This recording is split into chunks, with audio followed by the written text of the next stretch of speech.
Hey everyone, and welcome to a deep dive into something that I think is really fascinating and maybe even kind of personal for some of us.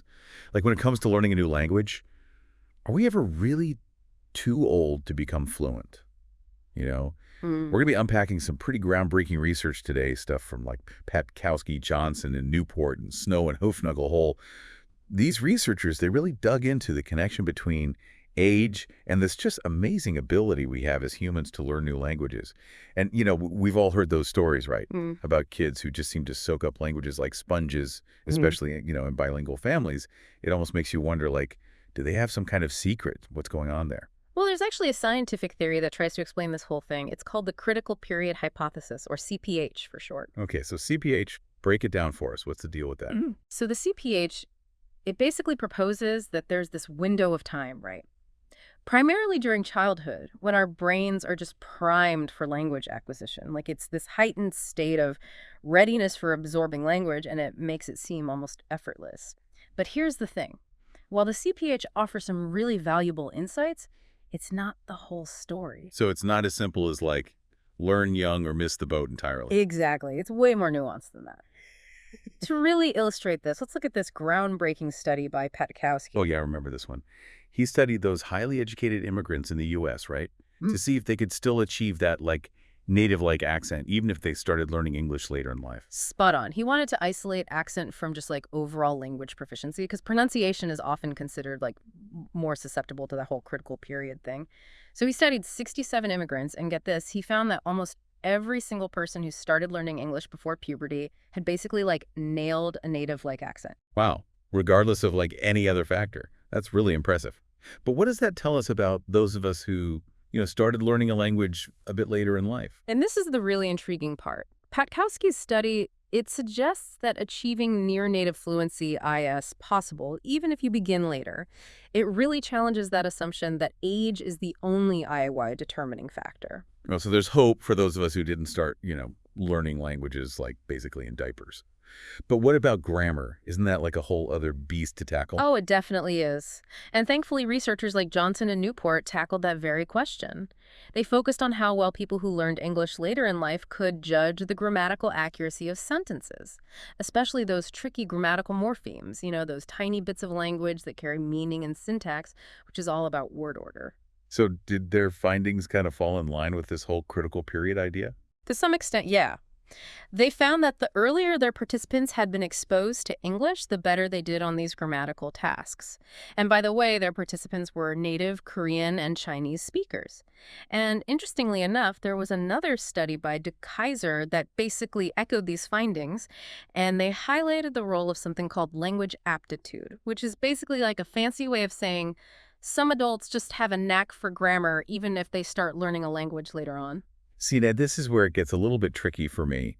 We've all heard those anecdotes about adults who seem to just pick up new languages incredibly quickly. Yeah. So does that contradict what we've been talking about with, the advantages of early learning? It's funny you should mention that because it actually highlights something really important. Those quick learning adults you're talking about, they kind of throw a bit of a wrench in things. Snow and Hoefnagel-Hohle, they found something really interesting when they were studying English speakers learning Dutch. Okay, give it to me. I got to know. They found that adults and adolescents actually learned faster than the young kids at first. Hold on. Really? That seems like the opposite of what we've been talking about. Like, I thought younger brains were supposed to be these amazing language learning machines. It's not that it completely throws out the CPH, but it shows just how important context really is. Think of it this way. Adults, we might not have that same sponge-like absorption going on, but we do bring a ton of other skills to the table. Problem solving, analytical thinking, even just life experience, and all of that can really speed up the learning process, at least at first. But, and this is important, that fast initial progress, it doesn't always mean you're going to achieve long-term mastery. This is kind of like the difference between sprinting and running a marathon, right? You might have a strong start, but you need stamina to go the distance. Exactly. And in language learning, that stamina, it often comes from just constant immersion. That's where the younger learners, they often have the advantage because they're constantly surrounded by the language in their environment.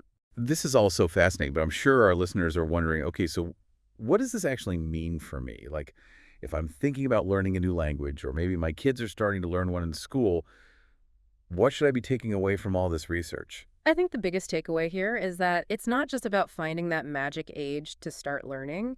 It's about making sure you have the right conditions for learning at any age. Starting early, it might give you a bit of a head start, but it's not a guarantee, especially if you don't have that ongoing exposure and practice. So even if you start young, those few hours a week in a traditional classroom setting, that's probably not going to be enough to really become fluent. Yeah, it's all about creating that rich linguistic ecosystem, surrounding yourself with the language as much as you can. Now, if your goal is just to learn some basic conversational skills and you're mainly focused on your first language, then starting a bit later might be just as effective. Especially when you consider things like limited resources and instruction time in a lot of learning environments. Yeah. Exactly. And that's why understanding those individual differences is so important. A good teacher can create an environment that works for different learning styles and different motivations, no matter when you start learning.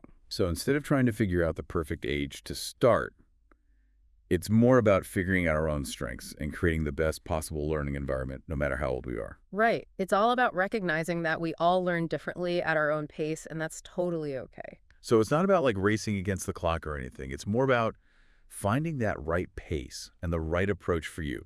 We've talked about all the research and all these different factors, but how does this actually apply to our listeners? That's the fun part. Imagine you're in charge, right? You get to design the ultimate language learning experience for yourself. What would that look like? Would you go all in on that early immersion like those kids in Patkowski's study? Or would you maybe tap into those adult learning skills we were talking about and focus on like grammar or pronunciation? It's like we get to create our own language learning adventure. Exactly. And don't forget about those individual differences we talked about. Your learning style, what motivates you, even your personality, it all matters.